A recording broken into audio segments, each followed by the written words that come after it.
नमस्कार, स्वागत है, अभिनंदन है। आज हम जो आपके लिए वीडियो लेकर आए हैं, यह वीडियो व्याकरण का एक रूप है, व्याकरण का ही एक टॉपिक है जिसका नाम है समास। समास अपना टॉपिक कौन सा है? समास। समास की परिभाषा करने से पहले हम समास का शाब्दिक अर्थ देखते हैं। तो देखिए स्टूडेंट्स, ये समास जो है दो शब्दों से मिलकर बना है, सम और दूसरा बना आस। समास कितने शब्दों से मिलकर बना है? सम और आस से। सम शब्द का अर्थ है साथ या फिर पास, ठीक है। आस शब्द का अर्थ है बैठना या बिठाना या फिर रखना, अर्थात समान शब्दों को पास पास में रखना या एक जगह बिठाना क्या कहलाएगा? समास कहलाएगा। समास दो शब्दों से मिलकर बना है, सम और आस। सम का मतलब साथ होता है, पास होता है। आस का मतलब बैठना, बिठाना या रखना होता है। इसलिए दोनों का हम संयुक्त अर्थ निकालेंगे तो समान शब्दों को पास रखना या साथ साथ रखना होता है। माध्यमिक शिक्षा बोर्ड के अनुसार, माध्यमिक शिक्षा बोर्ड के अनुसार समास का शाब्दिक अर्थ होता है छोटा रूप। समास का शाब्दिक अर्थ क्या होता है? छोटा रूप। क्लियर है? अब इस माध्यमिक शिक्षा बोर्ड के अनुसार ही इसकी हम परिभाषा करें। क्या करें? परिभाषा करें तो परिभाषा क्या बनेगी कि जब दो या दो से अधिक शब्द या पद, जब दो या दो से अधिक शब्द अपने बीच की विभक्तियों का लोप कर जो छोटा रूप बनाते हैं उसको समास कहते हैं। देखिए, जब दो या दो से अधिक शब्द मिलकर, जब दो या दो से अधिक शब्द मिलकर अपने बीच की विभक्तियों का लोप करते हैं, जब दो या दो से अधिक शब्द मिलकर अपने बीच की विभक्तियों का लोप कर जो छोटा रूप बनाते हैं, छोटा रूप बनाते हैं, वो क्या कहलाती है? आपका क्या कहलाएगा? आपका समास कहलाएगा। बात समझ में आ जानी चाहिए स्टूडेंट्स।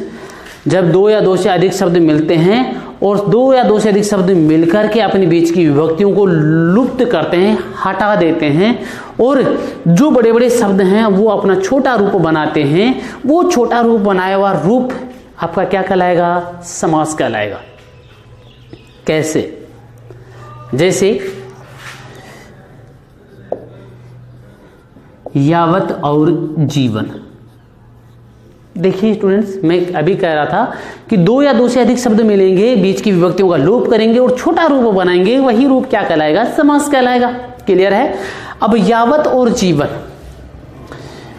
दो शब्द हैं, ये अपने बीच की विभक्तियों का लोप करेंगे और एक शब्द बनाएंगे और वो बन जाएगा या वह जीवन। यावत जीवन को हमने जोड़ा और बना याव जीवन, और याव जीवन का अर्थ निकला जीवन पर्यंत, या जब तक जीवन है, जब तक जीवन है। ठीक है, बीच की विभक्तियों को लोप किया, बीच की विभक्तियों को लोप करके हमने क्या बनाया, छोटा रूप बनाया, और ये छोटा रूप ही आपका क्या कहलाएगा स्टूडेंट्स, समास कहलाएगा। जैसे लंबोदर, ये एक संधि भी बन जाती है आपकी। लंबा है उदर जिसका, लंबा दर उदर, लंबा धन उदर, यह आपकी गुण संधि बन गई। क्या बन गई, गुण संधि भी बन गई। यह आपकी व्यंजन संधि बन गई।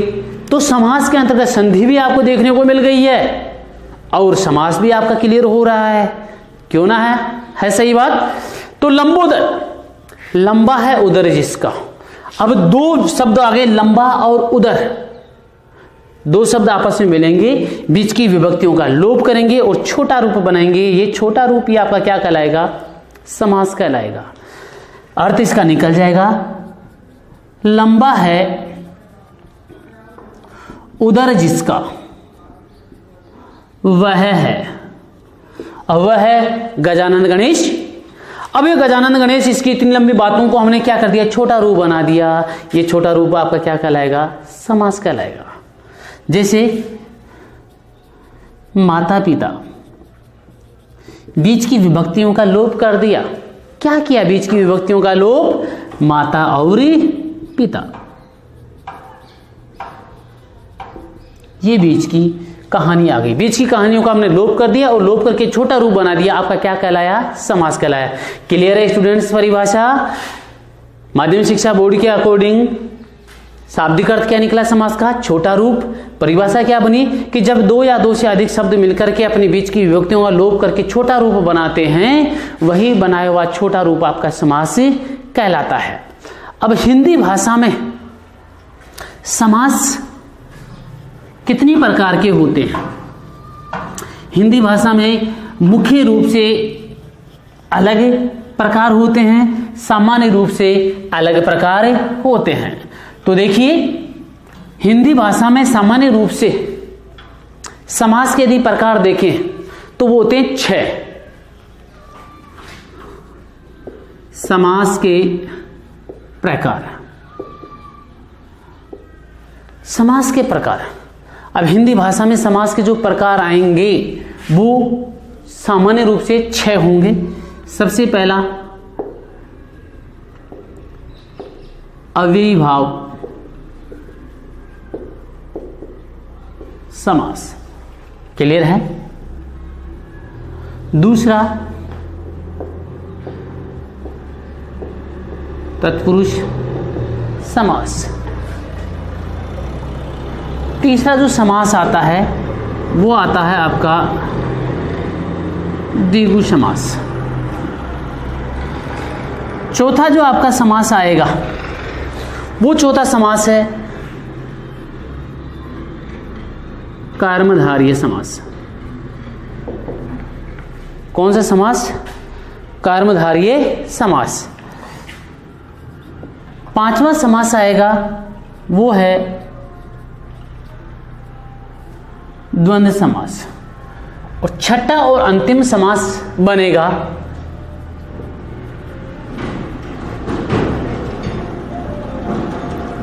बहुव्रीहि समास। हमने समास के सामान्य प्रकार देख लिए। समास कितने प्रकार के होते हैं, 6 प्रकार के होते हैं। अव्ययीभाव समास, तत्पुरुष समास, द्विगु समास, कर्मधारय समास, द्वंद्व समास और बहुव्रीहि समास। लेकिन समास के यदि मुख्य प्रकारों की चर्चा की जाए, मुख्य प्रकारों की बात की जाए तो समास 3 प्रकार के ही होंगे। वैसे 4 प्रकार के करेंगे बात, 4 मुख्य रूप से 4 प्रकार के होते हैं। 3 सॉरी माफ करना, 4 प्रकार के होते हैं। वो 4 प्रकार कौन कौन से होते हैं देखते हैं। सबसे पहला अव्ययीभाव समास। दूसरा आता है आपका तत्पुरुष समास। पहला प्रकार हो गया, दूसरा प्रकार हो गया, तीसरा प्रकार हो गया और चौथा प्रकार। समास से सामान्य रूप से 6 प्रकार के हो गए, लेकिन मुख्य रूप से बात की जाए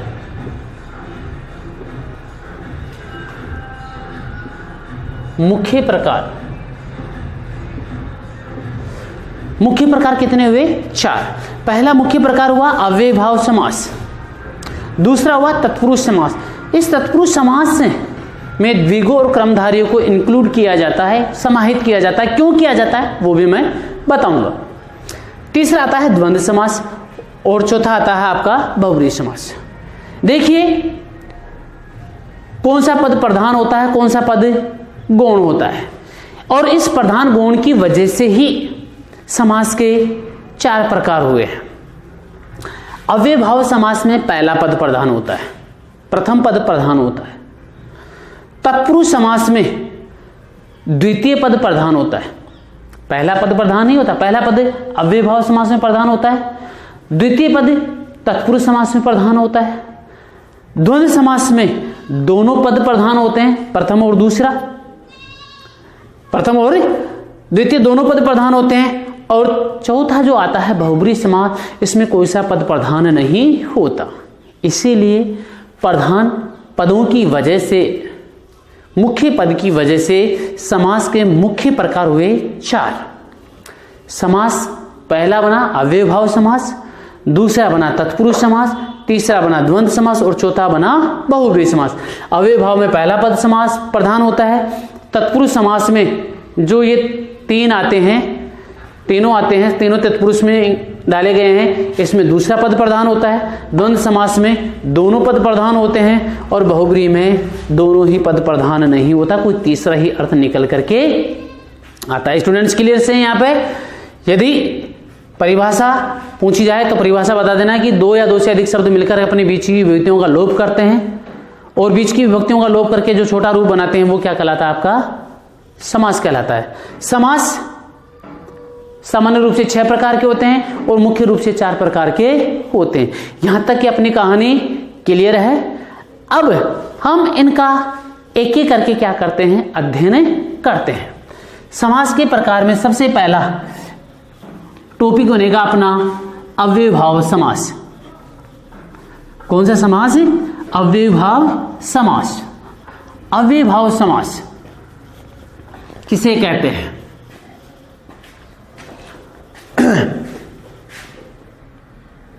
अव्ययभाव समास पहला टॉपिक, अव्ययभाव समास। देखिए नाम में इसकी परिभाषा छुपी हुई है। अच्छी तरह से यदि गौर करके देखते हो तो अव्ययभाव किसे कहते हैं? अव्यय शाब्दिक अर्थ निकल कर आता है अधन्य व्यय, अर्थात जिसका व्यय नहीं हो। व्यय का मतलब खर्च, जिसका व्यय न हो, जिसका खर्च नहीं हो, जिसके हम और अर्थ नहीं निकाल, जिसका अपना स्वयं का कोई अर्थ नहीं हो, वो क्या होता है? अव्यय होता है। परिभाषा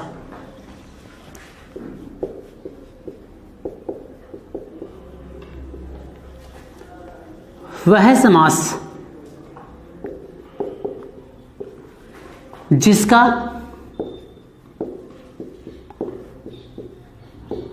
प्रथम पद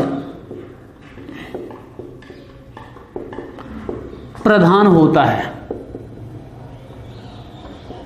प्रथम पद प्रधान होता है, अव्ययभाव समास कहलाता है। वह समास जिसका प्रथम पद अव्यय होता है वह अव्ययभाव समास कहलाता है, या वह समास जिसका प्रथम पद प्रधान होता है वह समास क्या कहलाएगा? अव्ययभाव समास कहलाएगा। यहां तक कोई समस्या? अब इस परिभाषा को हम थोड़ा सा और आगे ले चलते हैं। इसके मुख्य बिंदु,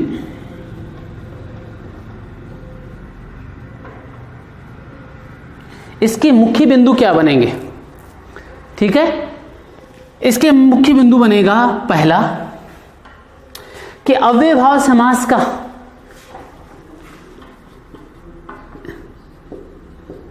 इस समास का प्रथम पद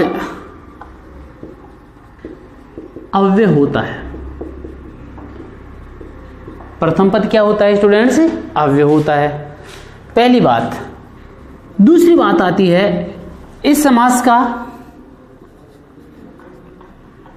इसमें प्रथम पद प्रधान होता है। क्लियर है? तीसरी बात, इस समास में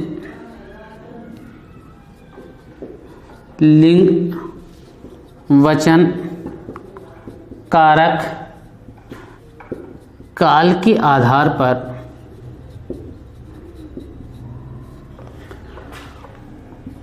परिवर्तन नहीं होता। परिवर्तन नहीं होता है। इस समास में लिंग वचन कारक काल के आधार पर किसी भी प्रकार का कोई परिवर्तन नहीं होता।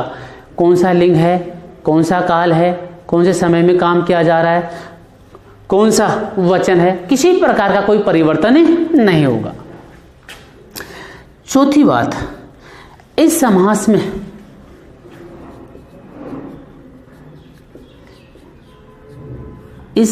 में संस्कृत के उपसर्ग युक्त, इस समास में संस्कृत के उपसर्ग युक्त पद होते हैं।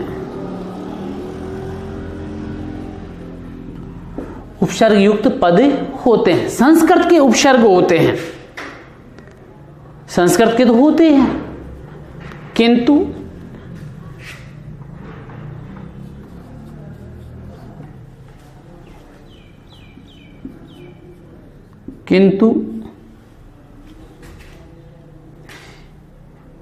हिंदी के उपसर्ग युक्त पद भी होते हैं। बात शायद समझ में नहीं आई होगी, मैं रिपीट करूंगा। समास में प्रथम पद जो होता है वो अव्यय होता है, जिसका टुकड़ा नहीं होता। मैं बताऊंगा कैसे नहीं होता। प्रथम पद अव्यय होता है। दूसरा, प्रथम पद होता है वो प्रधान होता है। मुख्य हो गया, दो बातें हो गई। तीसरी बात हमने बताई थी कि इस समास में लिंग वचन कारक काल, लिंग वचन कारक काल के अनुसार किसी भी प्रकार का परिवर्तन नहीं होता है। जब परिवर्तन नहीं होता है इसका मतलब अव्यय जरूर है। क्या है? अव्यय है, तो किसी प्रकार का कोई परिवर्तन नहीं होता। चौथी बात, ये जो समास है वो संस्कृत के उपसर्ग युक्त पदों से मिलकर बना है। संस्कृत के इसमें उपसर्ग अति, अधि, अपि, उपसर्ग युक्त पदों का इसमें क्या किया गया? प्रयोग तो किया गया है, लेकिन जरूरी नहीं है संस्कृत के उपसर्ग ही आए। इसमें हिंदी के उपसर्गों का प्रयोग भी किया जाता है। इसमें एक शब्द की बार बार या एक से अधिक बार आवृत्ति भी हो जाती है। एक बार से अधिक बार, दो बार भी प्रयोग हो जाता है। एक शब्द का कितनी बार प्रयोग हो जाता है? दो बार भी प्रयोग हो जाता है। तो दो बार प्रयोग हो गया तो भी कौन सा समास बनेगा? आपका अव्ययभाव समास बनेगा। मुख्य बिंदु क्लियर है स्टूडेंट्स? कोई समस्या? चलिए आगे हम चलते हैं। अब इस समास के हम उदाहरण देखते हैं। समास के हम क्या देखेंगे? उदाहरण देखेंगे। तो इस समास के उदाहरण, सबसे पहले हम संस्कृत के उपसर्ग युक्त पदों की बात कर लें, दी बेस्ट रहेगा। और कैसे ये अव्यय होते हैं, किस प्रकार ये अपना अर्थ नहीं बदलते लिंग वचन कारक काल के आधार पर, कैसे? देखिए, एक तो लिख दो साइड में सामासिक पद, और एक दिशा में लिख दो समास विग्रह। देखिए, समास को सामासिक पद भी कहते हैं और समस्त पद भी कहते हैं। हमने परिभाषा की थी ना कि दो या दो से अधिक शब्द मिलकर के अपनी बीच की विभक्तियों का लोप करते हैं और छोटा रूप बनाते हैं, उसको समास तो कहते ही हैं, लेकिन इसको सामासिक शब्द भी कह सकते हैं, सामासिक शब्द भी कह सकते हैं, सामासिक पद भी कह सकते हैं और समस्त पद भी कह सकते हैं। यानी समास कह दो, चाहे सामासिक शब्द कह दो या समस्त पद ही कह दो, एक ही बात है। ठीक है, तो एक दिशा में हमने ले लिया सामासिक पद और दूसरी दिशा में ले लिया हमने इस सामासिक पद का विग्रह। देखिए,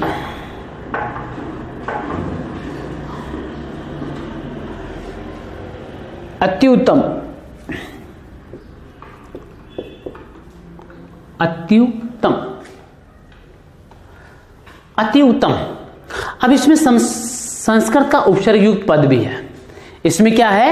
संस्कृत का उपसर्ग युक्त पद भी है। कैसे है? अति धन उत्तम। संधि तो हम इसकी करेंगे तो इसकी कर देंगे अति धन उत्तम। ठीक है, संस्कृत का उपसर्ग आ गया अति, तो अर्थ इसका क्या निकलेगा? इसका अर्थ क्या निकलेगा?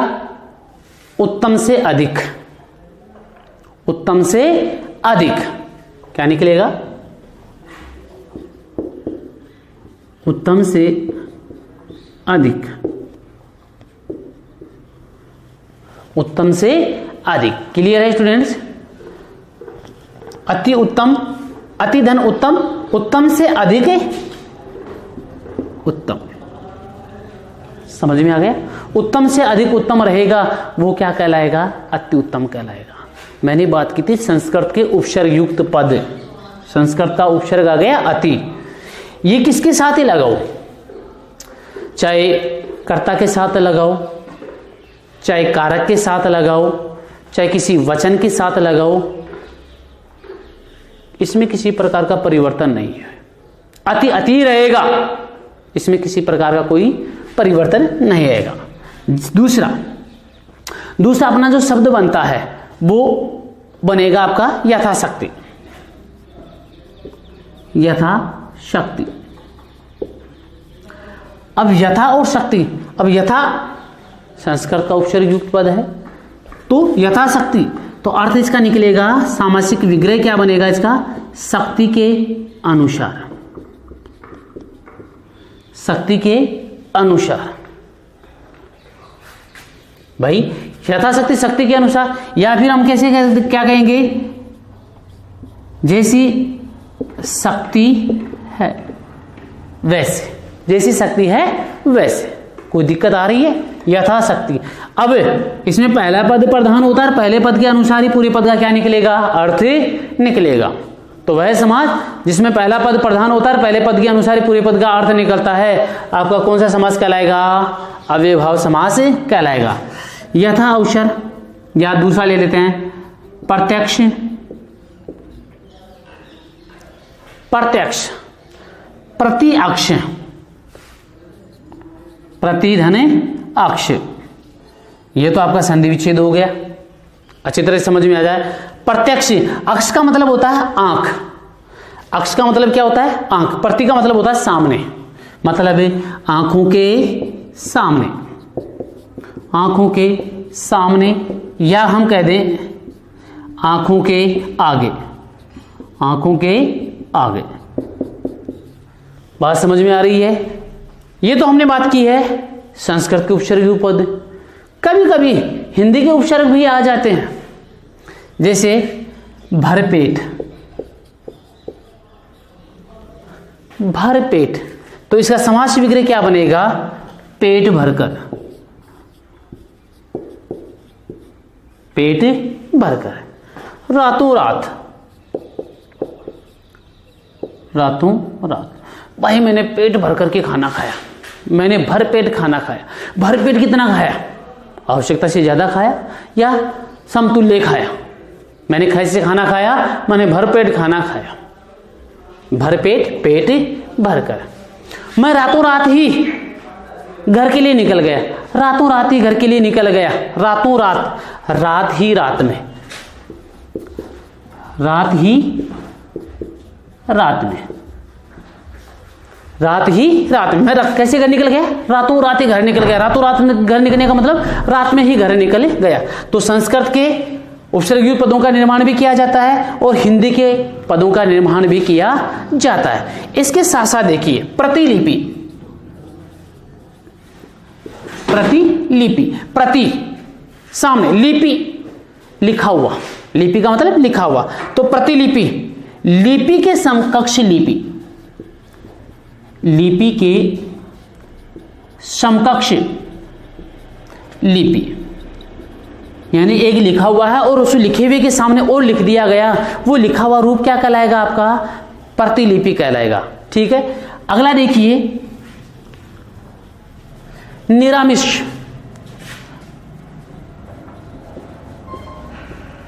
निरामिष, निर आमिष, निर आमिष, निर का मतलब होता है बिना, निर का मतलब क्या होता है, बिना, किसके, आमिष के, बिना आमिष के, बिना आमिष, बिना आमिष क्या होता है, निरामिष, क्या होता है, निरामिष क्या होता है, बिना आमिष, आमिष का मतलब होता है मांस, बिना आमिष के। भाई जो शाकाहारी होते हैं वो निरामिष कहलाते हैं, शाकाहारी होते हैं वो निरामिष कहलाते हैं, और जो मांसाहारी होते हैं, जो मांस का भक्षण करते हैं वो मांसाहारी कहलाते हैं। कोई मांस नहीं खाता तो उसको हम क्या नाम दे सकते हैं, निरामिष नाम दे सकते हैं। निर संस्कृत का उपसर्ग है। ठीक है, अगला टॉपिक है इसी में आपाद मस्तक। क्या, आपाद मस्तक, आपाद मस्तक, आपाद, आ का मतलब तक, आ का मतलब क्या होता है, तक, आ उपसर्ग है संस्कृत का, उपसर्ग किसका है, संस्कृत का, आ का मतलब हो गया तक, पाद और मस्तक, अर्थात आपाद मस्तक अर्थात पैर से लेकर के मस्तक तक, पैर से लेकर मस्तक तक या सिर तक, पैर से लेकर सिर तक। हाँ, एक बात ध्यान रखिएगा स्टूडेंट्स, ये जो समास विग्रह होते हैं, उन समास विग्रहों का जब हम खोलकर लेख लिखते हैं तो हम अपनी तरफ से शब्दों का प्रयोग नहीं कर सकते। पैर से लेकर मस्तक तक, आपाद मस्तक, यानी जैसा सामासिक पद दिया हुआ है उसी के अनुसार हम क्या करेंगे, विग्रह करेंगे। हम अपने तरफ से ज़्यादा लिखा पढ़ी नहीं करेंगे। मैं लिख दूं आपाद, तो पाद को पैर लिख सकते हैं, यदि हम पाद को पैर लिख सकते कोई दिक्कत नहीं, लेकिन पाद से लेकर मस्तक तक ये भी सही है, पैर से लेकर मस्तक तक ये भी सही है, पैर से लेकर के हम और करें माथे तक, ये अपना वाक्य ये अपना पद जो विग्रह होगा समास का वो गलत हो जाएगा। इसलिए जैसा सामासिक पद दिया हुआ है उसके अकॉर्डिंग हमको क्या करना है, उसका विग्रह करना है। क्लियर है। अब आगे देखिए, आ जानू बाहु, आ जानू बाहु, हमने बात की है आ जानू बाहु, आ का मतलब तो तक होता है, आ का मतलब तो हमने यहां पर भी क्या किया है, तक किया है। जानू घुटने, जानू का मतलब क्या होता है, घुटने, बाहु का मतलब भुजा, बाहु का मतलब क्या होता है, भुजा होता है, अर्थात जिसकी भुजाएं घुटनों तक क्या हो, लंबी हो, जिसकी भुजाएं घुटनों तक लंबी हो, घुटनों तक ही लंबी हो, क्या कहलाएगा, आ जानू बाहु कहलाएगा। क्लियर है। फिर देखिए, समझ में आ रहा है स्टूडेंट्स फिर देखिए आगे, विशुद्ध। विशुद्ध, विशुद्ध कोई तुमसे कह दे कि भाई विशुद्ध पानी पिला, हम कहेंगे विशुद्ध होता क्या है? तो विशुद्ध का मतलब होता है विशेष रूप से शुद्ध, विशेष रूप से शुद्ध, या फिर हम ये कह दें पूर्ण शुद्ध।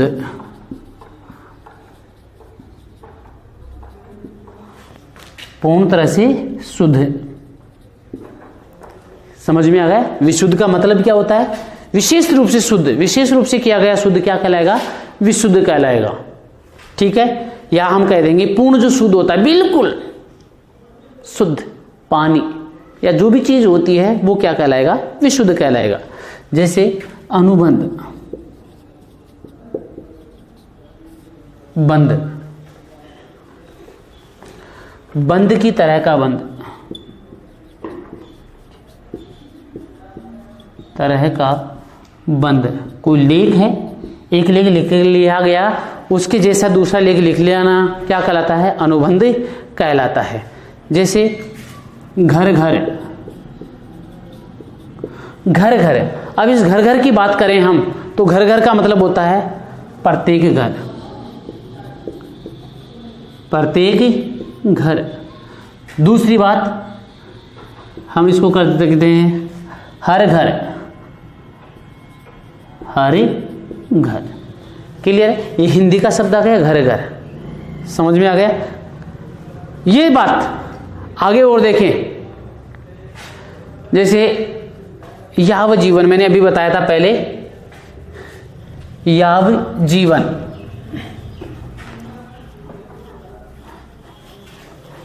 याव जीवन, याव जीवन, याव जीवन।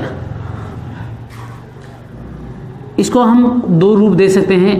एक तो दे सकते हैं जीवन पर्यंत, एक तो नाम क्या दे सकते हैं? जीवन पर्यंत। और दूसरा नाम हम इसका ले सकते हैं जब तक जीवन है, जब तक जीवन है। एक ही बात है, जीवन पर्यंत, जब तक जीवन चलेगा तब तक, जब तक जीवन है तब तक। ठीक है, ऐसे एक शब्द और आ जाए, आमरण। आमरण, आमरण, तो इसको हम क्या करेंगे? मरण पर्यंत, मरण पर्यंत, मरण पर्यंत। आमरण, आमरण, आमरण का मतलब जब तक नहीं मरते तब तक, यानी जब तक नहीं मरते वो क्या कहलाएगा? आमरण कहलाएगा। ठीक है, आमरण, मरण पर्यंत, या जब तक नहीं मरती तब तक क्या कहलाएगा? आमरण कहलाएगा। समास की हमने बात की थी, समास में अव्ययभाव समास की हमने चर्चा कर ली है। अव्ययभाव समास जिसमें प्रथम पद अव्यय होता है। प्रथम पद देखिए यहां पर प्रथम पद वी किसी के साथ लगा दो, अनु किसी के साथ लगा दो, ये अपने आप में इसका कोई अर्थ नहीं निकलता। अपने आपका इसका जो अर्थ निकलेगा वो शब्द के अकॉर्डिंग निकलेगा। कर्ता, लिंग, वचन कोई भी आ जाए, इसमें किसी प्रकार का कोई परिवर्तन नहीं होगा। ठीक है, तो ये किसी प्रकार का परिवर्तन नहीं होना क्या कहलाता है? अव्यय। जिसका व्यय नहीं होता, जिसका विग्रह करने पर अपना कोई स्वतंत्र अर्थ नहीं लेकर चले, वो क्या कहलाएगा? अव्ययभाव समास कहलाएगा। अव्ययभाव समास अ और व्यय से मिलकर बना, जिसमें प्रथम पद प्रधान होता है, वो अव्ययभाव समास कहलाता है। और इसके हमने ये सारे क्या देख लिए हैं? सामासिक पद देख लिए हैं, समास विग्रह इसका हमने कर लिया है। आज के वीडियो में